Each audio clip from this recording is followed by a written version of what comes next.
성경 공부하겠습니다. 오늘은 영적인 성장을 위해서 필요한 말씀인데 그 말씀의 중심을 공부하겠습니다. 지난 성경 공부에서 여러분들이 꼭 기억해야 될 것은 영적인 성장은 영적인 사람만이 가능하다 하는 것에 대해서 꼭 기억하셔야 됩니다. 그래서 전번 시간에 이미 영적인 사람이 누구이고 영적의 필요함에 대한 말씀을 이미 전했으니까 오늘 바로 영적 성장에 필요한 말씀 문제에 대해서 공부합니다. 이제 첫 번째 영적인 성장을 생각할 때에 성장한다, 자란다 하는 것은 우리가 영적으로 자란다를 생각할 때에 우리 육체적인 인간, 우리가 태어날 때 어린아이가 태어나는데 그 어린아이가 자라게끔 하기 위해서 필수 요건, 꼭 필요한 요소가 있죠. 똑같이 어린아이가 성장하기에 필요한 요소가 있는 것 같이 우리가 영적으로 거듭났지만 아주 어린아이 같은 사람이기 때문에 영적으로 성장하게끔 하기 위해서는 육체적인 어린아이가 성장하는 데 필요한 요소를 갖춰야 된다는 것입니다. 그래서 육체적인 어린아이가 태어났을 때 성장해야 되는 것은 바로 영양분, 그 어머니의 젖이 가장 먼저 필요하죠. 어머니 젖입니다. 그래 어머니 젖을 성경에서는 하나님 말씀을 보고 어린의 젖이라 그럽니다. 베드로전서 2장 2절 보면 우리가 믿음생활 해 나갈 때 아이들과 같이 순전하고 신령한 젖을 사모하라 그랬습니다. 그러면서 이와 같이 아이들처럼 순전하게 신령한 젖을 사모하야만 너는 구원에 이르게 된다고 이렇게 말씀하셨습니다. 그래서 하나님 말씀을 제대로 받아 먹어야 영적으로 자랄 수 있고 영적으로 자랄 때에 자라야만 구원한다는 것을 이야기하죠. 신령한 젖은 다시 말해서 하나님의 말씀을 의미하는 것입니다. 그 하나님 말씀이 구원에 절대적으로 필요하다는 것을 이야기하죠. 하나님 말씀이 자라는데 절대적으로 필요하답니다. 베드로전서 1장 13절에 보면은 너희가 거듭난 것이 썩어진 씨로 된 것이 아니요 썩지 아니한 씨로 된 것이니 우리가 거듭났다 그럴 때에 이미 갓난 아이와 같다 그랬습니다.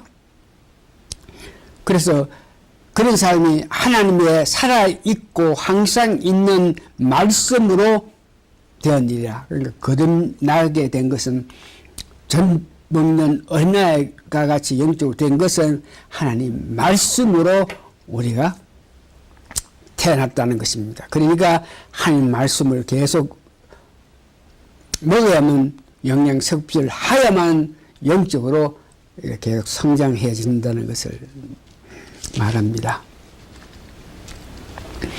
그래서 이 말씀 문제를 먹을 때에 우리가 똑똑히 알아야 될 것은 하나님 말씀 전반적인 우리가 지식을 가져야 됩니다. 하나님 하시는 역사, 예수님께서 하시는 역사, 성서적으로 교리, 진리 이런 것들은 성경 전반적으로 우리가 읽었고 묵상할 때에 그 말씀들이 영양분이 돼서 우리가 잘해야 된다. 성경을 영양분으로 생각하면서 성경을 받아들일 때에 내조화하는 거, 쉬운 거, 듣기 좋은 거 이런 것만 바라는 많은 오늘날 사람이 있는데 그것은 아니고 좀 어렵지만 듣기 안 좋지만 이해하기 어렵겠지만 묵상하고 기도해서 그것을 내 것으로 소화시켜야 정말 좋은 영양분이 된다는 것을 말하죠. 말씀이 개인의 영적인 성장에 필요한가 그럼 하면은 이 교회에서도 마찬가지로 교회의 전 회원들이 말씀으로 제대로 양육받아야만 그 교회가 마땅히 해야 할 일을 할 수 있다는 것을 고린도전서 3장 1절에서 4절에 교회가 말씀이 필요하다. 영적으로 성장을 위해서 말씀이 필요한 것 같이 교회도 바른 역사를 하기 위해서는 말씀이 필요하다. 고린도전서 3장 1절에서 4절 보니까 형제들아 내가 신령한 자들과 같이 너에게 말할 수 없어 육신에 속한 자 곧 그리스도 안에서 어린아이들과 대함과 같이 하노라. 이 말은 사도 바울이 고린도 교인들에게 너희들 믿음이 없다. 영적으로 어린아이고 갓난아이다. 그래서 내가 너희들에게 말할 때 어른들이 마땅히 받아 먹어야 될 그런 말을 하지 않고 있다는 것을 이야기합니다.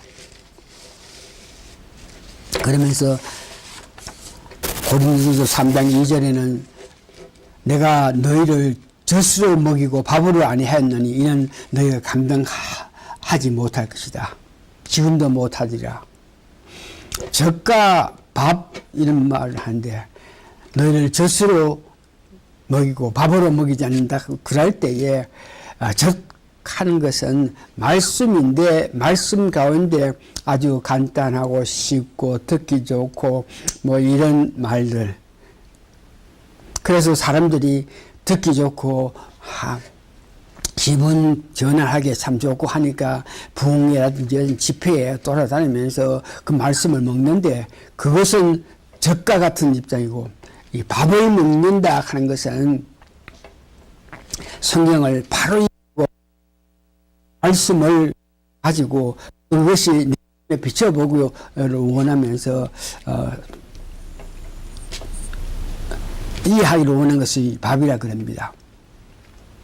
그런데 이와 같이 교회가 밥으로 양육을 받지 못하고 바른 양육을 받지 못하면 일어나는 문제가 어디 있나 그러면 3절에 보니까 시기하고 분쟁하고 그런 사람은 주로 육신적인 모든 일을 판단한다 그럽니다. 그래서 젖을 먹어가지고 내가 생각하는 것이 성령님의 역사에 어떤 일을 할 수 있어야 되고 그렇게 될 때 성령 충만해서 시기라든지 분쟁이 없다는 것을 이야기합니다. 이 말씀에 교회가 필요하다. 말씀이 교회에 필요하다. 영적으로 성장하는 분명하게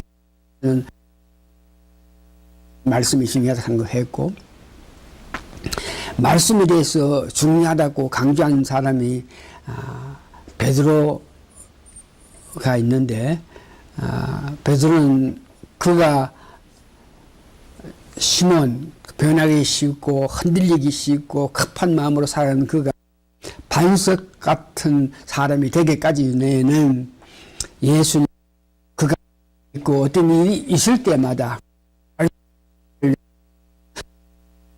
그것을 생각해가지고 성수가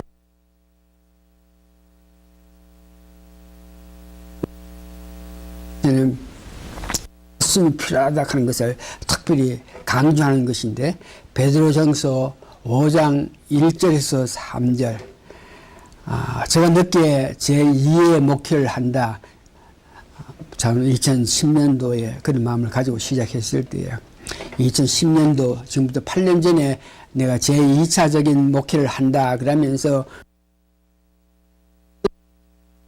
그럴 때에 오늘 베드로가 말한 베드로전서 5장 1절에서 3절에 의해서 내가 운영해 5가지를 가지고 5가지의 목회해 나간다고 했던 말인데 여기에 말씀의 중요성을 말하는데 베드로전서 5장 2절 보니까 너희 중에 있는 하나님의 양무리를 치되 부득히 함으로 하지 말고, 그러니까 교회 목회를 할 때 양육하는 자가 될 때 장에서 일을 할 때에 부득함이 없이, 그럼 자기가 자진해서 원해서 기뻐서 뜻이기 때문에 기쁨으로 하락하는 것이죠. 그래서 제가 제 이 목회를 할 때에 정말 여러 가지 여건도 어렵고 힘들고 했겠지만 부득이 할 수 없이 내 유익을 위해서 한 것이 아니고 기쁨으로 목회를 하기 시작했습니다. 그러면서 목회를 할 때에 더러운 일을 위하여 하지 마라. 두 번째는. 그래서 내가 하나님 뜻에 의해서 양떼들을 지도로 양육해서 내 사랑 나타내는 그런 일을 위하지, 내가 이 목회를 함으로 통해서 내가 어떤 수입, 유명 이런 것들을 누리기 위해서 하지 말라 하는 것입니다. 그러면서 즐거운 뜻을 하라. 맡기는 자에게 주장하는 자세를 하지 말고, 목회를 할 때 명해 자기 뜻대로 이것이 하나님 뜻이다 걸어서면서 자기 원하는 대로 모든 목회 일을 해 나가는데, 여기 그렇게 하지 말고 내가 주장하고 그들 앞에 본되는 역할을 하지, 모든 일을 할 때 내가 뜻이 이러니까 날 따르라 이런 모양이 아닌 이런 역할을 하라 그랬습니다. 그러면서 베드로는 말씀을 통해서 말씀이 얼마나 중요하다 그러면서 그들을 양육할 때 이런 마음으로 양육하라 합니다.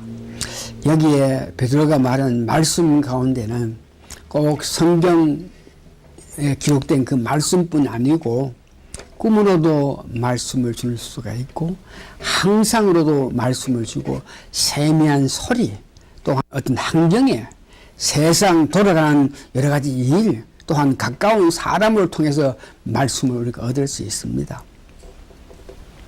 꼭 성경책에서만 하나님의 말씀이 우리에게 임하는 것이 아니고 여러 가지 여건으로 말씀이 임하는데, 그 말씀이 교회가 성장하게끔, 한 개인이 성숙하게끔 하기 위해서는 필요하다. 특별히 장로라든지 목회하는 사람들에게는 이 말씀의 중요성에 입각해서 달려가야 그래야. 세 번째는 이 사도 바울이 고백한 이 말씀의 중요성. 마지막에 1차, 2차, 3차 전도 여행을 하면서 자기는 이제 때가 돼서 예루살렘으로 가서 지금까지 전도한 모든 것들을 예루살렘에다 보고하면서 앞으로 어떤 일을 하기 위해서 지금까지 정리했던 수고했던 모든 것을 가지고 예루살렘에, 그 당시에 선지자들, 당시에 충만했던 사람들로 그 힘이 일 때까지 위험성이 있다 그러면서 그 예루살렘을 가는 것을 반대했습니다. 그런데 사도 바울은 그런 모든 반대도 불구하고 하나님께서 네가 로마 한 그 말씀의 뜻에 따라서 로마를 가기 위해서 우선 예루살렘에 가서 어떤 여건 하에서 로마로 가게 되는 것을 알고 사람들이 반대하고 항했지만 그는 예루살렘 가게 될 때에 3년 열심히 그 교했습니다. 그래서 그 집사도 이제 마지막으로 이제 그들과 볼 수 없는 네. 내가 떠나기 전에 너희들 다 그래 밀라도 가는 곳으로 그 불렀습니다. 부르고 그가 이제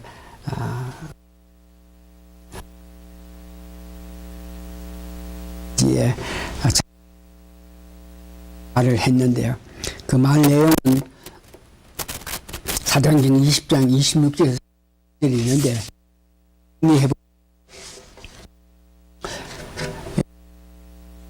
특별히 장로들을 불러 모아놓고 내가 교회에서 내 직분을 하나님 내 직분을 다 했다. 그러면 고백합니다. 두 번째는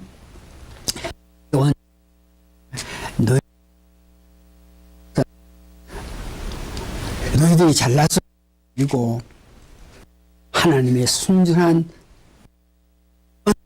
장로가 네 지금 가지는데 그것은 은혜라고 이렇게 강조하면서 너희들 장로를 삼은 것은 온 양들을 양 그 장로들로 말씀으로 있습니다. 그러면서 내가 마지막을 가면서 너희를 부른 것은 내가 분명히 알겠는데 후일에 장차 너 교회에 것이다.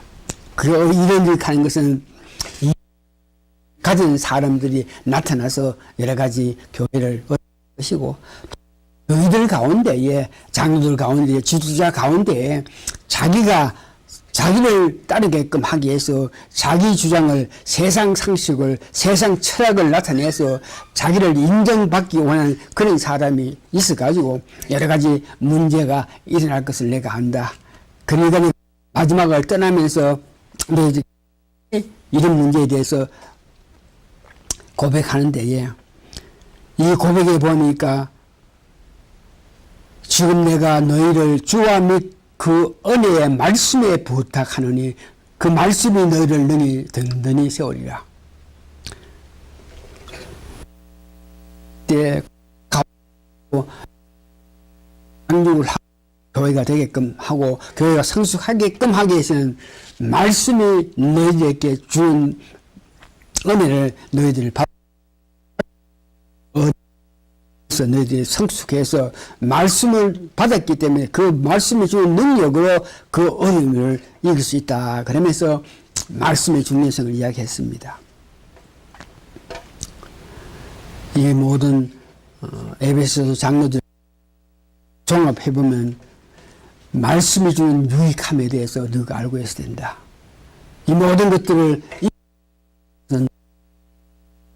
그래서 말씀 해야 된다.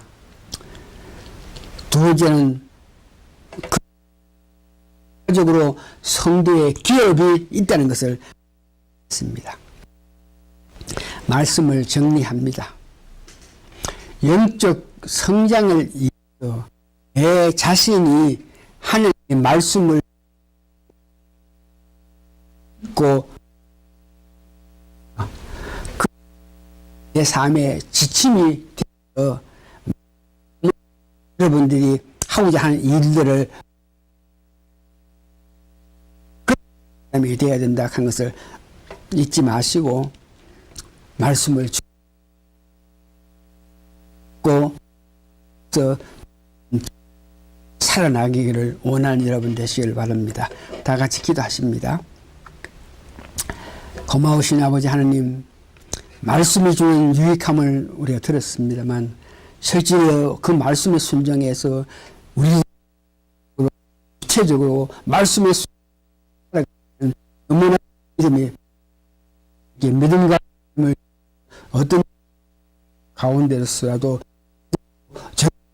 구체적으로 말씀을 읽으면서 그 말씀을 하기를 원하는 우리 모두 하나님으로 도와주시옵기를 거룩한 이름 받들어 감사기도 합나이다. 아멘. 성경 말씀 마칩니다.